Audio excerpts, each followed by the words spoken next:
સમાચાર હવામાનને લઈને પ્રાપ્ત થઈ રહ્યા છે। રાજ્યમાં ફરી બદલાશે મોસમનો મિજાજ। હવામાન વિભાગની આગાહી છે તે અનુસાર 7 દિવસ હળવોથી મધ્યમ વરસાદ રાજ્યમાં વરસશે। 25 અને 26 સપ્ટેમ્બરે દક્ષિણ ગુજરાતમાં ભારે વરસાદની આગાહી છે તો નવસારી વલસાડમાં પણ ભારે વરસાદ વરસી શકે છે। સંઘ પ્રદેશ દમણ દાદરા નગર હવેલીમાં ભારે વરસાદની આગાહી હવામાન વિભાગે વ્યક્ત કરી છે। અમદાવાદમાં વાદળછાયું વાતાવરણ રહી શકે છે। બંગાળની ખાડીમાં સાયક્લોનિક સર્ક્યુલેશનના કારણે વરસાદ વરસવાનું અનુમાન છે। અમારા સંવાદદાતા રાજલ બારોટ પાસેથી વધુ જાણકારી પ્રાપ્ત કરીશું। રાજલ, ઘણા બધા દિવસથી વરસાદ ખેંચાયો છે, એવામાં હવામાન વિભાગની હવે નવી આગાહી શું છે? ધ્વનિ, ખાસ કરીને લાંબા વિરામ બાદ ફરી એક વખત મેઘ મહેર રાજ્યમાં થઈ શકે તેવું અનુમાન હવામાન વિભાગે લગાવ્યું છે।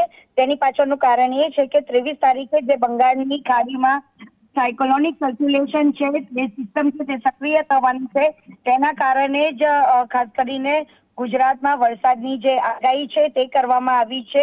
જો કે 25 અને 26 સપ્ટેમ્બરે દક્ષિણ ગુજરાતમાં યલો એલર્ટ આપવામાં આવ્યું છે, એટલે કે ભારે વરસાદની આગાહી આપવામાં આવી છે, જેમાં નવસારી, વલસાડ, દમણ, દાદરાનગર હવેલીમાં ભારે વરસાદની જે આગાહી છે તે આપવામાં આવી છે। અમદાવાદ શહેરની જો વાત કરવામાં આવે તો અમદાવાદમાં વાદળછાયું વાતાવરણ રહે તેવી શક્યતા છે। જો કે ઓવરઓલ જો વાત કરવામાં આવે તો 1 જૂનથી લઈને અત્યાર સુધી સિઝનનો સરેરાશ વરસાદની સરખામણીમાં 43% પણ વધુ વરસાદ છે તે રાજ્યમાં નોંધાયો છે।